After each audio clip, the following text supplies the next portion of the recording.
আলী ডাক দিয়া বলে, রে ফাতেমা বলো এমন কাজগুলো কেন করতেছো একটু জানতে চাই। ফাতেমা কেমন যেন চোখের পানি ছেড়ে দিয়া আলীকে ডাক দিয়া বলে, রে আমার আদরের জামাই তুমি শোনো, আমি তোমার কাছে কথা গোপন করতে পারবো না। বলে, কেন তুমি আজকে এত তাড়াতাড়ি কাজের মধ্যে নেমে গেলে একটু জানতে চাই। আল্লাহর নবীর কন্যা কান্না জড়িত কণ্ঠে ডাক দিয়া বলে, ও পয়গম্বরের সাহাবী শোনো, আমি কি জন্য আজকে কাজে নেমে গেলাম। আমি রাতের বেলা ঘুমন্ত, আমার আব্বা জান এসে হাজির। আমার আব্বা জান ডাক দিয়া বলে, রে ফাতেমা আজকে তুমি তোমার আদরের জামাইয়ের সাথে স্বামীর সাথে তুমি সাহারি করবা আর ইফতারি করবা, আমি বাবার সাথে তুমি জান্নাতের মধ্যে। সুবহানাল্লাহ। আলী ডাক দিয়া যখন শুনতে পায়, আলী কেমন যেন ভেঙ্গে বললেন। কন্যা ফাতেমা, মায়ার নবীর কন্যা ফাতেমা ডাক দিয়া বলে, রে আলী আমি এই জন্য কাজটা একটু বেশি করি, কারণ হাসরের ময়দানে যদি আমার আল্লাহ ডাক দিয়া বলে, এরে ফাতেমা তুমি তোমার স্বামীর খেদমত ঠিক মতো করো নাই, ও পয়গম্বরের সাহাবী আলী আমি চাই মৃত্যুর আগে হলেও আমি তোমার একটু খেদমত করে দুনিয়া থেকে বিদায় নিতে চাই। আর গরম পানি বেশি করে বসাইছে এই জন্য আমার দুইটা সন্তান, ওই সন্তান দুইজন, আমার সন্তান দুইটা ছোট ছোট সন্তান, তাদের একটু কাপড় চোপড়গুলো ধৌত করে দিব, যাতে করে আমার সন্তানগুলো একটু কষ্ট কম হয়ে যায়। আমি যদি মরিয়া যাই আমার সন্তানদের কি হালাত, এই জন্য আমার সন্তানদের একটু খেদমত করার জন্য আমি এই কাজটা করে নিলাম। আল্লাহর নবীর যখন কন্যা এমন ভাবে কান্না জড়িত কণ্ঠে বলে, এরে আলী আমার স্বামী তোমার কাছে আমি বলতে চাই, আমাকে তুমি ক্ষমা করে দিবা, আমাকে তুমি ক্ষমা করিয়া দিবা, কারণ আমি তোমার খেদমত ঠিক মতো করতে পারি নাই। আলী সাথে সাথে হাতটা ধরিয়া কান্না করে বলে, এরে আমার আদরের স্ত্রী শোনো, আমি যেই দিন থেকে তোমাকে আমার ঘরে আনলাম ওই দিন থেকে আমি কোনোদিন ঠিক মতো তোমাকে খাবার দিতে পারি না, ঠিক মতো পোশাকও আমি দিতে পারি না। ও আমার আদরের স্ত্রী, আবার তুমি যদি আমার মালিকের কাছে দাঁড়াইয়া বলো আমি স্বামী হিসাবে তোমার খেদমত করতে পারি নাই, তাহলে আমি আমার রবের কাছে কি জবাব দিব। এমন বলার পর বলে, না না আপনি আমাকে যথেষ্ট করেছেন। এবার কন্যা ফাতেমা, মায়ার নবীর কন্যা ডাক দিয়া বলে, ও আমার আদরের স্বামী তুমি আমার দুইটা কাজ করে নিবা, দুইটা আমার আদেশ আছে, এই দুইটা আদেশ তুমি আমার পালন করবা। এক নাম্বার আদেশ হলো, ও পয়গম্বরের সাহাবী, এক নাম্বার আদেশ হলো তুমি এক নাম্বার আদেশটা যেটা পালন করবা সেটা হলো তুমি আবার মৃত্যুর পর সাথে সাথে আবার বিবাহ করে নিবা, যাতে করে তোমার খেদমতটা ঠিক মতো করা হয়। এখানে আসতে পেরে খুশি না বেজার? যদি খুশি হই সে রবের শুকরিয়া আদায় জোরে সোরে একবার পড়ি আলহামদুলিল্লাহ। সর্বোপরি দুরুদ সালাম বিশ্ব মানবতার মুক্তির দিশারি সৈয়দুল মুরসালিন জনাব মুহাম্মদুর রাসূলুল্লাহ সাল্লাল্লাহু আলাইহি ওয়া আলিহি ওয়াসাল্লাম। আমি যে পবিত্র কোরআন থেকে আয়াতে কারিমা তেলাওয়াত করেছি, পবিত্র কোরআনে সূরাতুল আহজাবের 33 নং আয়াত তেলাওয়াত করেছি। আল্লাহ পাক যদি তৌফিক দেন আয়াত ও রাসূলের অসংখ্য হাদিস থেকে এক টুকরা হাদিস তেলাওয়াত করেছি। যদি আল্লাহ তৌফিক দেন এবং আপনাদেরকে শুনবার মতো ধৈর্য এবং হিম্মত দান করে ইনশাআল্লাহ আলোচনা করার চেষ্টা করব। সময় যেহেতু সংকীর্ণ, এজন্য ভূমিকা না গিয়ে সরাসরি আমরা কোরআনের আয়াতের তরজমার মধ্যে চলে যাব। রব্বে করিম আল্লাহ তাআলা পবিত্র কোরআনে সূরা আহজাবের 33 নম্বর আয়াতে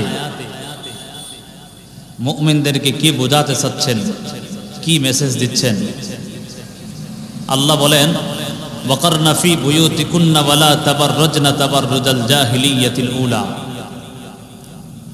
মুমিনদের নারীরা তারা যেন জাহিলি যুগের নারীদের মতো তাদেরকে প্রদর্শন না করে। ওয়া আকিমনাস সালাহ, নামাজ কায়েম করবে, ওয়া আতিনাজ যাকাত, যাকাত প্রদান করবে, ওয়া আতি'নাল্লাহ ওয়া রাসূলা, এবং আল্লাহ এবং তার রাসূলের অনুগত্য করবে। রাসূলুল্লাহ সাল্লাল্লাহু আলাইহি ওয়া আলিহি ওয়াসাল্লামের অসংখ্য হাদিস থেকে এক টুকরা হাদিস তেলাওয়াত করেছি।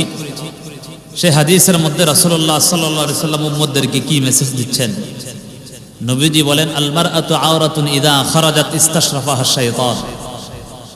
যখন কোন যুবক অর্থাৎ কোন পুরুষ যখন বেগানা নারীর দিকে নজর দেবে, তখন শয়তান তাদেরকে, ওই উলঙ্গ নারীদেরকে তাদের চোখের সামনে সৌন্দর্যমণ্ডিত করে ধরবে। অতএব মূল বিষয়টা হলো কোরআন ও হাদিসের যে আলোচনা আমি নিচ্ছি, সে আয়াত ও হাদিসের সমন্বয় মূল বিষয়টা হলো আমাদের পর্দার বিষয় নিয়ে, ঠিক না? বলে হুজুর বহুত ওয়াজ শুনছি জীবনে, আমরা নামাজ মনে করি ফরজ, ফরজ না? 5 ওয়াক্ত নামাজ কি ফরজ না সুন্নত? এই বাবা বলেন, ফরজ না সুন্নত? হজ যাদের উপর ফরজ হয় তাদের জন্য হজ ফরজ না সুন্নাত? যাকাত যাদের উপর ফরজ হয়, যাকাত তাদের উপর ফরজ না সুন্নাত? ফরজ, ঠিক না? রোজা যাদের উপর ফরজ হয় তাদের উপর রোজা ফরজ না সুন্নাত? ফরজ। আমরা সকলেই জানি, যাদের প্রাপ্ত বয়স্ক কিংবা একটু সুস্থ মস্তিষ্কের জ্ঞান ওলা হয়েছে, প্রত্যেকেই জানি যে নামাজ সকলের উপর ফরজ, ঠিক না? ফরজ। এবং শুধু তাই নয়, হজ, যাকাত, রোজা যাদের উপর ফরজ আমরা সকলেই জানি, নাকি? পর্দা যে ফরজ এটা আমরা জানি কিন্তু মানি না, ঠিক না? কবিরা গুনাহ, নাকি? না সওয়াব? আপনার এলাকায় সওয়াব দিবেন না? হ্যাঁ, কথা বলতে হবে, ঠিক না বাবা? আজকাল আমাদের যুব সমাজ শুধু একমাত্র ধ্বংস হয়েছে বেপরদার কারণে, এটা কি বিশ্বাস করেন? অথচ এই পর্দায় থাকলে যে কি লাভ? কিছু সুশীল সমাজধারী তারা বলে, নারীরা কেন ঘরে আবদ্ধ থাকবে, তাদের সীমানা কেন ঘরের মধ্যে থাকবে? পুরুষরা যেমন বাহিরে চলাফেরা করতে পারে, তারাও তো চলাফেরা করার অধিকার রাখে, কথা বলেন, ঠিক না? তারা মনে করে যে নারী পুরুষ সকলের সমান অধিকার। তারা কি মনে করে? কথা কি বুঝেন আমার আপনারা? তাহলে কথার জবাব দেবেন। তারা মনে করে নারী পুরুষ সকলের সমান অধিকার। আসলে তারা বুঝেই না ব্যাখ্যা অধিকার কাকে বলে। অধিকার প্রয়োগ হয় দুর্বলদের উপর, দায়িত্ব প্রয়োগ হয় সবলদের উপর। কথা কি বুঝাইতে পারলাম? অধিকার প্রয়োগ হয় দুর্বলদের উপর, দায়িত্ব প্রয়োগ হয় সবলদের উপর। পুরুষের কাঁধে দায়িত্ব নারীদের, আর নারীদের হলো অধিকার পুরুষদের কাছে। কথা কি বুঝাইতে পারলাম? তাহলে সমান অধিকার কিভাবে হলো? বলে পুরুষ চাকরি করে, আমরা কেন চাকরি করব না? আমরা কেন অন্যের উপর নির্ভরশীল হব? আর তোমার এই কেন প্রশ্ন হওয়ার কারণেই তুমি দিন দিন ধর্ষিত হচ্ছ। কথা বলেন, ঠিক না বেঠি? হ্যাঁ, আজকে যুব সমাজ ধ্বংস হয়ে যাচ্ছে। মুসলমান একবারও চিন্তাও করে না এই বেপরদায় চলার কারণে কি পরিমাণ ক্ষতি সমাজের হচ্ছে, কি পরিমাণ ক্ষতি নিজের আমল আখলাকের হচ্ছে। মূল সমস্যাই হলো দিনের পথে না চলার কারণে আজকাল এই অবস্থা। এজন্য সাবধানতা অবলম্বন করতে হবে। অথচ সাহাবায়ে কেরাম, নবীজির কন্যা ফাতেমা, যিনি সাইয়্যিদাতুন নিসাই আহলিল জান্নাহ, জান্নাতে নারীদের সর্দারনি, ঠিক না? সেই ফাতেমার ব্যাপারে হাদিসের মধ্যে আসছে কি পরিমাণ পর্দার ব্যাপারে গুরুত্ব দিয়েছেন। নবীজি মৃত্যুর কয়েক মাস আগে ফাতেমাকে ডাক দিয়া বলে, ইয়া ফাতেমা তু আনকিদি নাফসাকা মিনান নার, হে ফাতেমা, তুমি নিজের জাহান্নাম থেকে বাঁচো। আচ্ছা বলেন তো, জান্নাতের সর্দারনি তাকে আল্লাহ রাসূল সতর্ক করে। তা আমি আর আপনি কোন সলির মধ্যে আর কোলের মধ্যে? হ্যাঁ, চিন্তা করা যায়? নামাজ ঠিক পড়ে হাজী সাহেব গালে দাঁড়িয়ে আছে, গায়ে লম্বা জামা, কিন্তু তাকায় দেখবেন তার নারী বাজার ঘাটে কি সুন্দর, দোকানপাটে কি আড্ডা দেয়, আছে না নাই? আমগো এই সমাজে নাই। আরে নাই, থাকলেই তো সমস্যা। হুজুর যাই হঠাৎ দাওয়াত দিয়ে আনলাম, এই দাওয়াতের মধ্যে আমগো বিরুদ্ধে, জানলে তো আর আনতাম না। আপনার বিরুদ্ধে বলি না, জাহান্নাম থেকে বাঁচানোর জন্য বলছি। কথা বলেন ঠিক না? মুসলমান কেমন যেন ধ্বংসের পথে চলছে। শয়তান চায় মুমিনদেরকে জাহান্নামে নিয়ে যাওয়ার জন্য, কারণ সে তো জাহান্নাম। আল্লাহ যখন শয়তানকে বললেন আদমকে সিজদা করতে, সে আদমকে সিজদা করার কথা বলার কারণে সিজদাই তো করলেন না। এজন্য আল্লাহ তাকে হালাক করে দিলেন, ধ্বংস করে দিলেন। এর জন্য সেও চায় আমি যেহেতু ধ্বংস, আমি মুহাম্মদের প্রত্যেকটা উম্মতকেও ধ্বংস করে দিতে চাও। আল্লাহ কেমন দয়ালু! আল্লাহ বলে, বেঈমান নাফরমান, তুই যতই আমার বান্দা বান্দীদেরকে ধ্বংসের দিকে নিবি, সে যদি একবার আমি আল্লাহর কাছে তওবা করে, আমি তার জীবনের সব গুনাহ মাফ করে দেব। সুবহানাল্লাহ। وقرن في بيوتكن ولا تبرجن تبرج الجاهلية الأولى وأقمنا الصلاة وآتينا الزكاة وأطعنا الله ورسوله। আল্লাহ বলেন, وقرن في بيوتكن ولا تبرجن تبرج الجاهلية الأولى। ও নারীর দল, তোমরা জাহিলি যুগের লোকদের মতো তোমাদেরকে প্রদর্শন করবা না। ও যুবক সন্তান, বৃদ্ধ বাবা, আজকে তাকায় দেখো, মনে করে শুধু নারীর কাছেই পর্দা, ঠিক না? যুবক বৃদ্ধ বাবা মনে করে নারী শুধু পর্দা করবে, যুবক পর্দা করবে না, বৃদ্ধা বাবাও পর্দা করবে না। বলে না না, যুবক তোমারও মধ্যেও পর্দা আছে, নারীর মধ্যেও পর্দা আছে না? কিছু কিছু অন্যায়কারী নারী তোমার সামনে উলঙ্গ হয়ে চলবে। বলে বলে হুজুর উলঙ্গ মানে? হাদিসের মধ্যে আসছে শেষ জামানায় নারীরা পোশাক পরবে, তারপরে উলঙ্গ দেখা যাবে, ঠিক না? যুবক সন্তান, বৃদ্ধ বাবা, ভালো করে বুঝো, কিছু কিছু নারী তোমার সামনে অন্যায়ভাবে চলাফেরা করবে, তুমি তোমার নজরকে হেফাজত করতে হবে। কারণ মূল জেনার গুনার মধ্যে মূল হলো নজর। আগে নজর যার হেফাজত থাকবে, তার জেনার গুনাহ হতে পারে না। পারে? নজরকে যদি হেফাজত করতে পারে, তাহলে যুবক সন্তান কখনো জেনার গুনাহ করতে পারে না।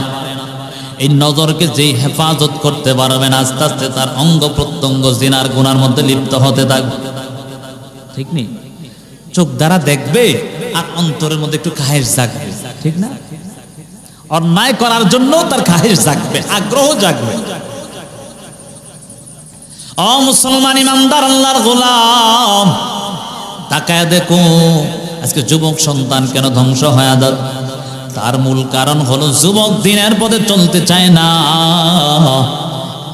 মায়ার নবী কত রকম সুন্দরভাবে বোঝায়, ও দুনিয়ার মুসলমান, আজকে কেমন করে অন্যায় কাজে লিপ্ত হয়ে গেছো, জাহান্নামের আযাব সহ্য করতে পারো না। ও মা বোনের দল, কত অন্যায় করো, জীবনটা তো ধ্বংস করে ফেলেছ। এই বেপরদায় চলে চলে জীবনটা ধ্বংস করলা, জাহান্নামের আযাব তো সহ্য করতে পারো না। মায়ার নবী একদিন কান্না করে মায়ার নবীর কন্যা ফাতেমা ডাক দিয়া বলে, আব্বা জান কেন কাঁদো, কেন কাঁদো, কান্নার কারণ কি? আমার মা খাদিজার কথা কি আপনার স্মরণ হয়েছে কিনা? আল্লাহর নবী ডাক দিয়া বলে, না না, তোমার মা খাদিজার কথা স্মরণ হয় না। বলে তাহলে কেন কান্না করেন? আপনার মা বাবার কথা কি স্মরণ হলো? বলে না না, তাহলে কেন কান্না করেন? আমার সন্তান আপনার আদরের নাতি হাসান হুসাইনের কথা কি স্মরণ হলো নাকি? বলে না না, নাকি আপনার আদরের চাচার কথা স্মরণ হয়ে গেছে এই জন্য কান্না করেন? মায়ার নবী বলে না না, ও পয়গম্বর, কেন কাঁদেন? তার কারণটা কি? কান্নার কারণটা কি? মায়ার নবী কেমন যেন ফুফায়া ফুফায়া কান্না করে। মায়ার নবী কান্না ফুফায়া ফুফায়া কান্না করার কারণে চোখের পানি বেয়ে বেয়ে দাড়ি মোবারক পর্যন্ত ভিজে যাচ্ছে। কারণ কন্যা ফাতেমা মায়ার নবীর কান্না দেখিয়া সহ্য করতে পারে নাই।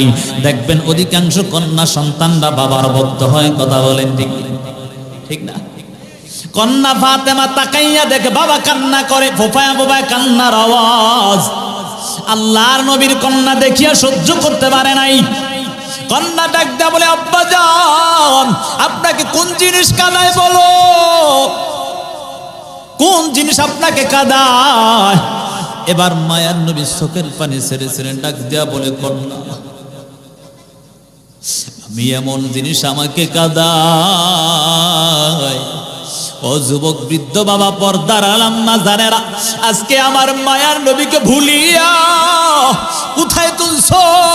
একটা বারও কি তোমার চিন্তাও হয় না? আমার মায়ার নবী সারাটা জীবন উম্মতের জন্য কান্না করছে। এখনো নবী আমার রওজা শরীফে শুয়ে শুয়ে উম্মতি ইয়া উম্মতি বলে কান্না করে। মায়ার নবী ডাক দিয়া বলে, কন্যা শোনো, আমি কান্নার কারণ হলো আমি যখন মেরাজের রাত আমি আমার আল্লাহর আদেশ মোতাবেক যখন জিবরাইল আমিনের সাথে আল্লাহর সাথে মোলাকাত করতে যাব, আমার আল্লাহ আমাকে জান্নাত জাহান্নাম ভ্রমণ করালেন। আমি জাহান্নামের কিনারায় যাওয়ার পর আমি তাকাইয়া দেখি অধিকাংশ নারীর দলদেরকে জাহান্নামের মধ্যে দেখা যায়। বলে আমি তাদের ওই আযাব দেখিয়া সহ্য করতে পারি নাই। আমাদের ওই আযাবগুলো দেখিয়া এখনো পর্যন্ত আমার কান্না আসে, কান্না আসে। আল্লাহর নবীর কন্যা ডাক দিয়া বলে, ও আব্বা জান, তাদের কি এমন আযাব যার কারণে আপনি এখনো পর্যন্ত কান্না করেন? আল্লাহর নবী কান্না করে বলে, ও সন্তান শোনো, আমি যে এমন আযাব দেখেছি, যে আযাব দেখি এখন আমার কান্না বন্ধ করতে পারি নাই। যখনই আমার স্মরণ হয় তখনই আমার কেমন যেন কলিজাটা ছিঁড়িয়া যায়। আমি একদল নারীদেরকে তাকাইয়া দেখতে পাই, ওই সমস্ত নারীরা যারা দুনিয়ার জমিনে অন্যায় করে করে চলতো, বেপরদায় চলাফেরা করত, ওই সমস্ত নারীদেরকে আমি তাকায়া দেখতে পাই ওই জাহান্নামের আগুনের উপর মাথার চুলগুলোর মধ্যে ঝুলাইয়া ওই নিচের দিকে কেমন যেন আগুন দাউ দাউ করে আগুন জ্বলে। ওই চুলের মধ্যে এমনি তো কেমন সেনসিটিভ বিষয়ের বাবা চুলগুলো, ওই চুলের মধ্যে টান দিলে কতই না ব্যথা পাওয়া যায়। বলে পুরা বডিটাকে ওই চুলের মধ্যে কেমন যেন এমন ওজন দেওয়া হচ্ছে। ওই জাহান্নামের আগুনের তাপ ওই নারীর মাথার মগজগুলো বাতের মারের মতো টকবক টকবক করতেছে। আমি ওই আযাবগুলো দেখিয়া সহ্য করতে পারি নাই। ও নারীর দল, ও যুবক বৃদ্ধ বাবা, এই জন্য সাবধান হয়ে যাও, তোমার সন্তান পর্দা করে না। আল্লাহর নবী হাদিসের মধ্যে বলেন, ক্বালা রাসূলুল্লাহ সাল্লাল্লাহু আলাইহি ওয়া আলিহি ওয়া সাল্লাম, আলা কুল্লুকুম রাঈন ওয়া কুল্লুকুম মাসউলুন আন রাইয়াতিহি। সাবধান সাবধান, তোমরা প্রত্যেকেই দায়িত্বশীল। তোমার দায়িত্বের ব্যাপারে আমার আল্লাহর কাছে প্রশ্ন করা হবে। আল্লাহ বলবে, তোমার দায়িত্ব কতটুকু আদায় করছো? বলে, কেমন দায়িত্ব? আপনার স্ত্রী আপনার অধীনে আছে, আপনার কন্যা সন্তান আপনার অধীনে আছে, আপনার মা আপনার অধীনে আছে, আপনার বোন আপনার অধীনে আছে। ও যুবক বৃদ্ধ বাবা, আল্লাহ প্রশ্ন করবে, হে আমার বান্দা, বলো তোমার দায়িত্ব কতটুকু আদায় করেছো? সাহাবায়ে কেরাম প্রশ্ন করলেন, ইয়া রাসূলুল্লাহ, আমার তো কন্যা নাই, তাহলে আমার কি এমন দায়িত্ব? বলে, তোমার যদি স্ত্রী থাকে সেই স্ত্রীর উপর তোমার দায়িত্ব আছে। আবার আরেক সাহাবী ডাক দিয়া বলে, ও পয়গম্বর, আমার তো স্ত্রীও নাই, আমার কি দায়িত্ব আছে? বলে, তুমি নিজের প্রতি দায়িত্বশীল, তোমার নিজের ব্যাপারে আল্লাহ তাআলা প্রশ্ন করবে। বলে, কেমন প্রশ্ন জানো? তোমার কন্যা সন্তান কোথায় চললো, কেমন ভাবে চলতেছে? কলেজে ফাটাইছে। কি ফাটাইছে? কলেজে ফাটাইছে। কলেজে পড়তে গিয়া পার্কে গিয়া আড্ডা দেয়। আসেনি? আমাকে এই সমাজে নাই, তো এজন্য বুঝেন না আপনারা। হ্যাঁ আছে? আল্লাহ থাকলেও বুঝ দান করুন, সকলে বলি আমিন। ও যুবক, বাবায় ফাটাইছে, মায়ে ফাটাইছে, বাবা কত কষ্ট করছে, কষ্ট করে নিজে না খাইয়া সন্তানের জন্য টাকা পয়সা কামাই করে সন্তানের ফর্ম গিলাম করা লাগবে, অনেক টাকার প্রয়োজন হয় না? এই টাকা দেয় আর সন্তান নারী নিয়ে ঘুরে আড্ডা দেয়, আছে না? না আসেনি? এজন্য কলিজার টুকরা যুবক সন্তান সাবধান, মা বাবার চক্ষু ফাঁকি দিলে আল্লাহর চক্ষু ফাঁকি দেওয়া যাইব? হ্যাঁ, রব তো এমন একজন রব, জানো আমার মালিক এমন একজন মালিক। আল্লাহ বলেন আল্লাহু আলিমুম বিযাতিস সুদূর, তোমার অন্তরের খবর পর্যন্ত কে জানে? যুবক, মাকে ফাঁকি দিলা, বাবারে ফাঁকি দিছো, আত্মীয় স্বজনরে ফাঁকি দিয়া পার্কে গিয়া আড্ডায় লিপ্ত। হায় হায়, কেউ দেখে না, একজন দেখে, তিনি কে? দুইজন রাখছে না, কিরামান কাতিবিনা ইয়ালামুনা মা তাফআলুন। আল্লাহ তাআলা ডাক দিয়া বলে, দুইজন ফেরেশতা তোমার আছে, কিরামান কাতিবিনা, ঠিক না? এজন্য সাবধান হয়ে যাও। যেই জান্নাতের সর্দার হওয়ার বড় পর্দার কেমন ভয়। আল্লাহর নবীর কন্যা ফাতেমা, যেই ফাতেমা এমন একজন নবীর কন্যা, জানো আল্লাহর নবী কোথায় যাইতে হলে আগে কন্যা ফাতেমার সাথে মোলাকাত করে তারপর যাইতেন। আবার যখন মায়ার নবী কোথায় থেকে আবার সফর থেকে ফিরে আসতেন, আগে আমার মায়ার নবীর কন্যা ফাতেমার ঘরে গিয়া তাকায়া দেখতেন। আল্লাহর নবীর কন্যা ফাতেমা অসুস্থ, অসুস্থ অবস্থায় কেমন যেন নবীর কন্যা অসুস্থ হয়ে যাচ্ছে। হঠাৎ করে কন্যা ফাতেমা রমাজান সময় রমাজানের রোজা রাখলো। রোজা রাখিয়া কন্যা ফাতেমা কেমন যেন, কোনদিন কন্যা ফাতেমা ইশরাকের নামাজ বাদ দেয় না। ফজরের নামাজ আদায় করিয়া কোরআন শরীফ পড়ে তারপরে ইশরাকের নামাজ আদায় করে নেয়। ইশরাকের নামাজ আদায় করিয়া তারপর কন্যা ফাতেমা তার কাজের মধ্যে ব্যস্ত হয়ে যায়। কন্যা ফাতেমা একদিন হঠাৎ করে তাকায়া দেখে কেমন যেন শরীরটা অসুস্থ হয়ে যায়। আল্লাহর নবীর কন্যা ফাতেমা অসুস্থ হয়ে যাওয়ার কারণে আল্লাহর নবীর কন্যা ফাতেমা তাড়াতাড়ি করে নামাজটা শেষ করিয়া ওই রমাজান মাসে তাড়াতাড়ি করে কাজ করার জন্য বের হয়ে গেলেন। পয়গম্বরের জামাতা হযরত আলী রাদিয়াল্লাহু তাআলা আনহু বাসার মধ্যে আসিয়া তাকায়া দেখে কন্যা ফাতেমা তার নামাজের বিছানায় নাই, যার কারণে আলী একটু হতাশাগ্রস্ত হয়ে গেছে। কোনোদিন তো আমার কন্যাকে আমি দেখি নাই যে নামাজ পড়ার পর ওই স্থান ছেড়ে অর্থাৎ ইশরাক কোরআন তেলাওয়াত পাঠ দিয়া আগে বের হয়। আল্লাহর নবী সাহাবী আলী চিন্তার মধ্যে পড়ে যায়। হঠাৎ করে ঘুরে ঘুরে তাকায় দেখতে পায় কেমন যেন কন্যা মায়ার নবীর কন্যা ফাতেমা খাবার রান্না ঘরের মধ্যে গিয়া কাজ করতেছে, কাজের আরম্ভ করে দিল। আলী ডাক দিয়া বলো, ও ফাতেমা শোনো, তুমি ওইখানের মধ্যে এখন তোমার ইবাদতের সময় কোনোদিন তো আমি দেখি নাই, ইবাদত বাদ দিয়া তুমি কাজ করার মধ্যে লিপ্ত হয়ে যাও। কিন্তু কন্যা ফাতেমা ওই সময় এমন একটা পরিস্থিতি, জানো ওই কন্যা ফাতেমা আগে যেই কাজ করতো তার চেয়ে বেশি কাজ ওই দিনের মধ্যে করা আরম্ভ করে দিল। আল্লাহর নবীর কন্যা ফাতেমা আগে যদি একটা কাজ করতো আজকে দুইটা তিনটা কাজ বেশি করছে। মায়ার নবীর কন্যা ফাতেমার এমন হালত দেখিয়া এবার আলী ডাক দিয়া বলে, রে ফাতেমা বলো এমন কাজগুলো কেন করতেছো একটু জানতে চাই। ফাতেমা কেমন যেন চোখের পানি ছেড়ে দিয়া আলীকে ডাক দিয়া বলে, রে আমার আদরের জামাই তুমি শোনো, আমি তোমার কাছে কথা গোপন করতে পারবো না। বলে কেন তুমি আজকে এত তাড়াতাড়ি কাজের মধ্যে নেমে গেলে একটু জানতে চাই। আল্লাহর নবীর কন্যা কান্না জড়িত কণ্ঠে ডাক দিয়া বলে, ও পয়গম্বরের সাহাবী, শোনো আমি কি জন্য আজকে কাজে নেমে গেলাম। আমি রাতের বেলা ঘুমন্ত, আমার আব্বা জান এসে হাজির।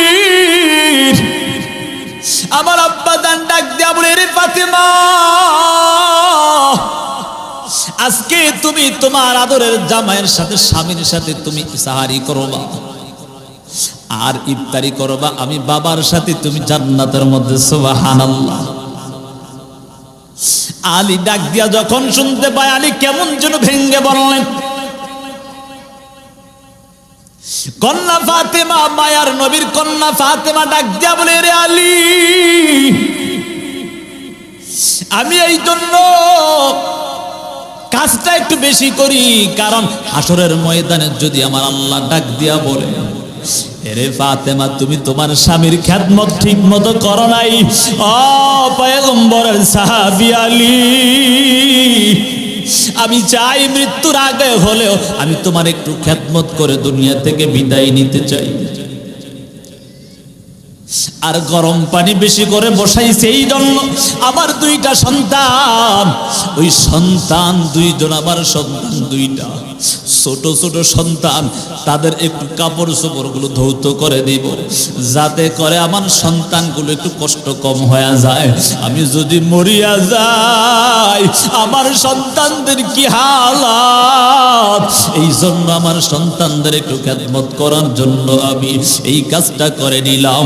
আল্লাহর নবীর যখন কন্যা এমন ভাবে কান্না জড়িত কণ্ঠে বলে, এরে আলী, আমার স্বামী, তোমার কাছে আমি বলতে চাই, আমাকে তুমি ক্ষমা করে দিবা, আমাকে তুমি ক্ষমা করিয়া দিবা, কারণ আমি তোমার খেদমত ঠিক মতো করতে পারি নাই। আলী সাথে সাথে হাতটা ধরিয়া কান্না করে বলে, এরে আমার আদরের স্ত্রী, শোনো, আমি যেই দিন থেকে তোমাকে আমার ঘরে আনলাম, ওই দিন থেকে আমি কোনোদিন ঠিক মতো তোমাকে খাবার দিতে পারি না, ঠিক মতো পোশাকও আমি দিতে পারি না। ও আমার আদরের স্ত্রী, আবার তুমি যদি আমার মালিকের কাছে দাঁড়াইয়া বলো আমি স্বামী হিসাবে তোমার খেদমত করতে পারি নাই, তাহলে আমি আমার রবের কাছে কি জবাব দিব? এমন বলার পর বলে, না না, আপনি আমাকে যথেষ্ট করেছেন। এবার কন্যা ফাতেমা, মায়ার নবীর কন্যা ডাক দিয়া বলে, ও আমার আদরের স্বামী, তুমি আমার দুইটা কাজ করে নিবা, দুইটা আমার আদেশ আছে, এই দুইটা আদেশ তুমি আমার পালন করবা। এক নাম্বার আদেশ হলো, ও পয়গম্বরের সাহাবী, এক নাম্বার আদেশ হলো, তুমি এক নাম্বার আদেশটা যেটা পালন করবা, সেটা হলো তুমি আবার মৃত্যুর পর সাথে সাথে আবার বিবাহ করে নিবা, যাতে করে তোমার খেদমতটা ঠিক মতো করা হয়। দ্বিতীয় নাম্বার আর একটা আমার আদেশ হলো, আমি মৃত্যুবরণ করার সাথে সাথে কাউকে খবর দিতে পারবা না, সাথে সাথে আমাকে তাড়াতাড়ি করে দাফন কাফন সেরে ফেলবা, যাতে করে কেউ আমাকে আর দেখতে না পায়। আল্লাহর নবীর সাহাবী আলী ডাক দিয়া বলে, ও আমার আদরের স্ত্রী, বলো বলো।